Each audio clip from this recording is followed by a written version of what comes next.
जय श्री कृष्ण। राधे राधे। आप सभी को वट सावित्री व्रत की ढेर सारी शुभकामनाएं। यह व्रत विशेषकर सौभाग्यवती स्त्रियां अपने सुहाग को अखंड बनाए रखने के लिए करती हैं।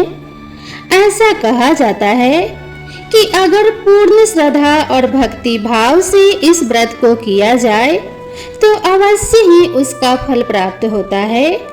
यह व्रत ज्येष्ठ मास की पूर्णिमा के दिन भी किया जाता है और यह विवाहित सौभाग्यवती स्त्रियों के लिए एक विशेष व्रत बताया गया है।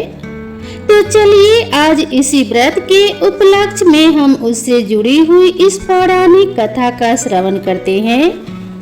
आइए आज की वट सावित्री व्रत कथा का आरंभ करते हैं।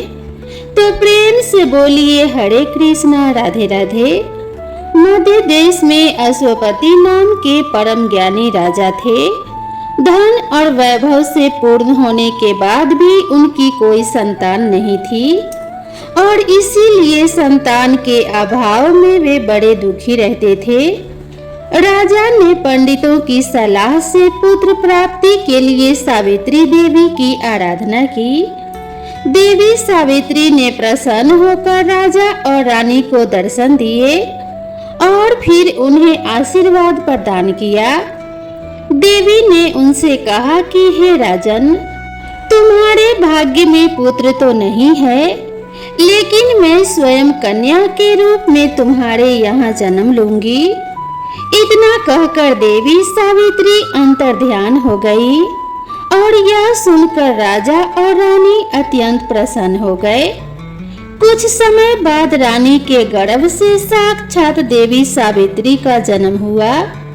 राजा और रानी ने उस कन्या का नाम भी सावित्री ही रखा। सावित्री सर्वगुण संपन्न थी। वह चंद्रमा की कला के समान नित्य प्रतिदिन बढ़ती रहती। जब वह विवाह के योग्य हुई तो माता पिता ने उनसे कहा कि सावित्री, अब तुम अपने योग्य मनचाहा वर ढूंढ सकती हो। इतना कहकर राजा ने सावित्री को एक वृद्ध मंत्री के साथ वर खोजने के लिए भेज दिया। सावित्री अपनी यात्रा पर रवाना हुई। एक दिन अचानक नारद मुनि भद्रराज अश्वपति से भेंट करने के लिए आए और उसी समय सावित्री भी अपने लिए वर चुनकर वापस आ चुकी थी। उसने आदर पूर्वक नारद मुनि को प्रणाम किया। नारद मुनि ने उसे विवाह योग्य देखकर राजा अश्वपति से पूछा कि क्या आपने इसके योग्य वर खोजा है या नहीं। नारद मुनि का प्रश्न सुनकर राजा ने कहा कि हे देव ऋषि, मैंने सावित्री को वर खोजने के लिए भेजा था। वह अभी अभी लौट कर आई है और अब वही बताएगी कि उसने अपने पति के रूप में किसे चुना है। राजा की बात सुनकर नारद मुनि ने सावित्री से पूछा कि तुमने किस वर के साथ विवाह करने का निर्णय लिया है। यह प्रश्न सुनकर सावित्री ने परम विनम्रता के साथ हाथ जोड़कर निवेदन किया। सावित्री ने कहा कि हे देव ऋषि, राजा धूमत सेन का संपूर्ण राज्य रुक्मणी ने छीन लिया है और वे नेत्रहीन होकर अपने रानी के साथ इस समय वन में रह रहे हैं और उन्हीं के एकमात्र पुत्र सत्यवान को मैंने अपना पति बनाने का निश्चय किया है। सावित्री के ऐसा कहने पर नारद मुनि ने राजा अश्वपति से कहा कि आपकी कन्या ने वर खोजने में निस्संदेह भारी परिश्रम किया है। सत्यवान हर प्रकार के गुणों से समृद्ध और धर्मात्मा है। वह रूपवान और समस्त शास्त्रों का ज्ञाता है। वह अपने माता पिता के समान ही सदैव सत्य बोलने वाला है और इसी कारण उसका नाम सत्यवान हुआ है।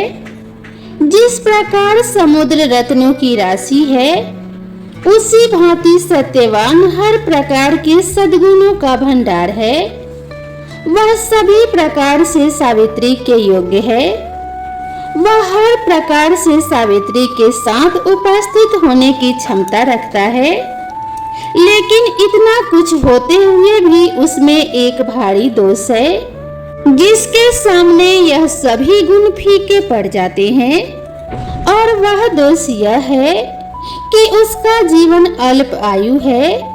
1 वर्ष की समाप्ति होने पर उसकी मृत्यु हो जाएगी। नारद मुनि के मुख से ऐसा वचन सुनकर राजा अश्वपति का चेहरा उदास हो गया। उनके मधुर स्वप्न नष्ट हो गए। नारद मुनि के वचन कभी मिथ्या नहीं हो सकते। ऐसा विचार करके उन्होंने सावित्री को समझाया कि ऐसे क्षीण आयु व्यक्ति के साथ विवाह करना कल्याणकारक नहीं है, इसीलिए उसे कोई और अन्य वर पसंद करना चाहिए। पिता की बात सुनकर सावित्री ने कहा कि हे पिताश्री, मैंने अपने मन में सत्यवान को ही अपने पति के रूप में चुन लिया है और अब मैं किसी और पति का विचार अपने मन में भी नहीं कर सकती। कोई भी संकल्प पहले मन में आता है और फिर वाणी से कहा जाता है और कहने के बाद उसे करना ही होता है, चाहे वह शुभ हो या फिर अशुभ।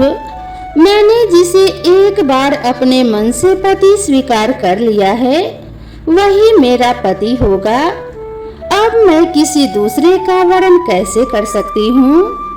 राजा एक ही बार आज्ञा देता है, ब्राह्मण एक ही बार प्रतिज्ञा करते हैं और कन्यादान भी एक ही बार किया जाता है। जैसा भी है अब वही मेरा पति है। मुझे उसके दीर्घायु का अल्प आयु होने से कोई हर्ष या विषाद नहीं है। अब मैं पुरुष की तो बात ही क्या, देवराज इंद्र को भी स्वीकार नहीं करूंगी। कोई भी शक्ति मुझे इस निर्णय से डिगा नहीं सकती। मैं पुनः दृढ़ता पूर्वक कहती हूँ कि सत्यवान ही मेरे पति होंगे।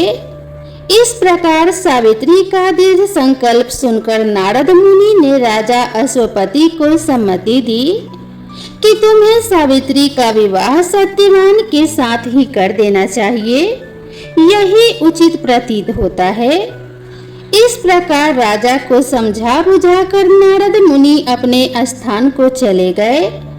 राजा अश्वपति ने भी भगवान के मंगलमय विधान में विश्वास करते हुए विवाह की समस्त सामग्री इकट्ठी की और कन्या तथा वृद्ध मंत्री को साथ लेकर धूमतसेन की तपोभूमि में पहुंच गए।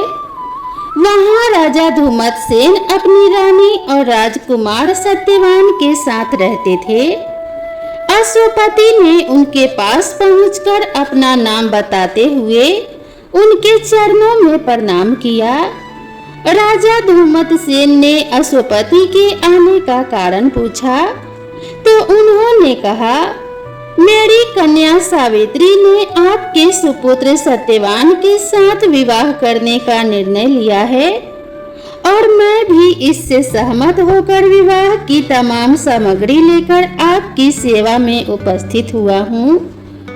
राजा की बात सुनकर धूमतसेन उदास हो गए और उन्होंने कहा, अब आप में और मुझ में कैसी समता? आप तो राज्य आसीन राजा हैं और मैं राज्य भ्रष्ट रंक। इस पर भी हम दोनों नेत्रहीन हैं और निर्धन हैं और वन में रह रहे हैं। आपकी कन्या ने वन के भारी कष्टों को नहीं जाना है और इसीलिए उसने ऐसा विचार किया है। महाराज, आप अपने निर्णय पर पुनः विचार कर लीजिए। यह सुनकर महाराज अश्वपति ने कहा कि हे राजन, मैंने अपनी पुत्री सावित्री के साथ इन सभी बातों पर अच्छी तरह विचार विमर्श कर लिया है। उसका कहना है कि जहाँ मेरे पास अपने सास ससुर तथा पतिदेव निवास करते हैं, वही मेरे लिए बैकुंठ है। सावित्री के ऐसे दृढ़ निश्चय को सुनकर धूमतसेन ने विवाह की स्वीकृति दे दी। शास्त्र सम्मत रीति से सत्यवान और सावित्री का विवाह हुआ और राजा अश्वपति अपनी राजधानी वापस लौट आए। सावित्री मनचाहे पति सत्यवान को पाकर सुखपूर्वक वन में उसके साथ रहने लगी और उनकी सेवा करने लगी। नारद मुनि के वचन हर समय सावित्री के कानों में गूंजते रहते थे। वह एक एक दिन गिन रही थी। उसने जब देखा कि पति की मृत्यु का दिन निकट आया है तो 3 दिन पहले से ही उसने उपवास करना आरंभ कर दिया। तीसरे दिन अपने पितरों का पूजन किया और वही दिन नारद मुनि ने सत्यवान की मृत्यु का बताया था। प्रतिदिन की भांति उस दिन भी सत्यवान अपने समय पर कुल्हाड़ी और टोकरी लेकर लकड़ी काटने के लिए वन में जाने लगा। तो सावित्री ने भी स्वयं भी उसके साथ चलने का आग्रह किया। सत्यवान ने अपने माता पिता की सेवा के लिए वहीं ठहरने की सम्मति दी। तब सावित्री अपने सास ससुर से सत्यवान के साथ वन में जाने की आज्ञा ले आई और उसके साथ वन में चल पड़ी। सत्यवान ने वन में जाकर फल फूल तोड़े और बाद में लकड़ी काटने के लिए एक वृक्ष पर चढ़ गया। वृक्ष के ऊपर ही सत्यवान के सिर में भारी पीड़ा होने लगी। वह वृक्ष से नीचे उतर आया और सावित्री की जंघा पर अपना सिर रखकर लेट गया। कुछ देर बाद सावित्री ने अनेक दूतों के साथ यमराज को हाथ में पास लिए हुए देखा। पहले तो यमराज ने सावित्री को दैवी विधान कहकर सुनाया और फिर वे सत्यवान की अंगुष्ठ मात्र जीव को लेकर दक्षिण दिशा की ओर चल पड़े। सावित्री भी यमराज के पीछे पीछे चलने लगी। जब बहुत दूर तक भी उसने यमराज का पीछा नहीं छोड़ा तो उन्होंने उससे कहा कि हे पतिव्रते, जिस सीमा तक एक अन्य मनुष्य दूसरे मनुष्य का साथ दे सकता है वहां तक तुमने पति का साथ दिया। अब तुम अपने घर लौट जाओ। यह सुनकर सावित्री ने कहा कि हे धर्मराज, जहां मेरा पति जा रहा है वहीं मुझे भी जाना चाहिए। यही सनातन धर्म है। पतिव्रत के प्रभाव और आपकी कृपा से कोई भी मेरे गति को नहीं रोक सकता। सावित्री के ऐसे धर्म पूर्ण वचन सुनकर यमराज प्रसन्न हो गए और उन्होंने उसे एक वर मांगने के लिए कहा। यह सुनकर सावित्री ने कहा कि हे धर्मराज, मेरे सास ससुर वन में रहते हैं और वे नेत्रहीन हैं। मैं आपसे यही मांगती हूँ कि उन्हें दिखाई देने लगे, उनके नेत्रों की ज्योति वापस आ जाए। यमराज ने कहा कि ठीक है, ऐसा ही होगा। इतना कहकर उन्होंने पुनः सावित्री को लौट जाने की सलाह दी। यह सुनकर सावित्री ने फिर से कहा कि हे भगवान, जहाँ मेरे पति देव जाते हो वहाँ उनके पीछे चलने में मुझे कभी भी कष्ट या परिश्रम नहीं होता। पति परायण होना मेरा परम कर्तव्य है। आप धर्मराज हैं, परम सज्जन हैं। सत्पुरुषों का समागम भी तो कुछ कम पुण्यों का फल नहीं है। सावित्री के ऐसे धर्म युक्त और श्रद्धा पूर्ण वचन सुनकर यमराज ने फिर से कहा, सावित्री, मैं तुम्हारे वचनों से प्रसन्न हूँ। तुम मुझसे एक और वरदान मांगो। सावित्री ने कहा, राजा धूमत सेन का राज्य छीन गया है, उसे वे पुनः प्राप्त करें और धर्म में उनकी सदैव प्रीति बनी रहे, ऐसा वरदान दीजिए। यमराज ने वरदान देकर पुनः उसे लौट जाने को कहा, लेकिन वह नहीं मानी और बराबर पीछा करती रही। उसकी ऐसी दृढ़ पति भक्ति को देखकर यमराज ने प्रसन्न होकर उसे तीसरा वरदान देने की इच्छा प्रकट की। तब सावित्री ने अपने पितृकुल की भलाई को दृष्टि में रखते हुए 100 भाई होने का वरदान मांगा। यमराज ने सहर्ष उसका भी स्वीकार किया। सावित्री से पुनः आगे ना बढ़कर उसे लौट जाने का यमराज ने आग्रह किया, लेकिन सावित्री अपने प्रण पर अडिग थी। सावित्री की ऐसी निष्ठा और दृढ़ संकल्प को देखकर यमराज का हृदय पिघल गया।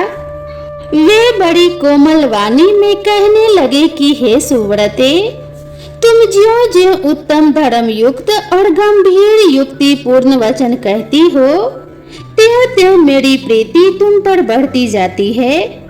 इसीलिए तुम सत्यवान के जीवन को छोड़कर एक और वरदान मुझसे ले लो और अपने घर लौट जाओ। पहले तीनों वरदान पाकर सावित्री ने अपने ससुरकुल और पितृकुल दोनों का कल्याण कर दिया था। अब मात्र वह अपनी ही भलाई का प्रश्न सम्मुख रखती थी। पति परायण स्त्री को अपने पति की आयु वृद्धि के अलावा और कौन सी कामना हो सकती है। यही सोचकर सावित्री ने सत्यवान से उसे 100 पुत्र प्राप्त होने का वरदान मांगा।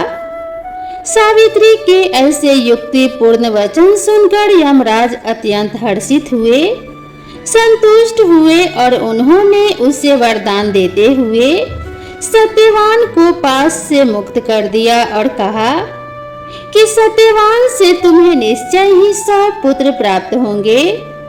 सावित्री को मनोवांछित वरदान देकर यमराज वहीं से अंतर्ध्यान हो गए और सावित्री भी वहां से लौटकर वट वृक्ष के नीचे आई। वट वृक्ष के नीचे सत्यवान का मृत शरीर पड़ा हुआ था और अब उसमें धीरे धीरे जीवन का संचार हो रहा था। वह उठकर बैठ गया।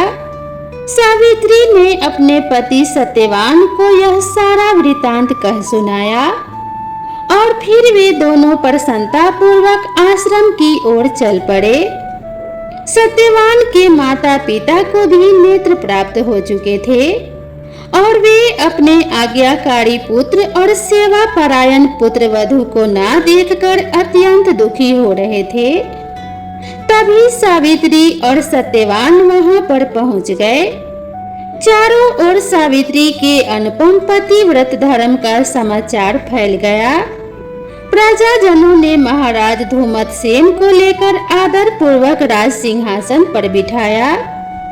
सावित्री के पिता अश्वपति को भी 100 पुत्र प्राप्त हुए और सावित्री सत्यवान ने भी 100 पुत्र प्राप्त करके दीर्घायु बनकर राज्य भोगा और अंत में वैकुंठ को सिधारे।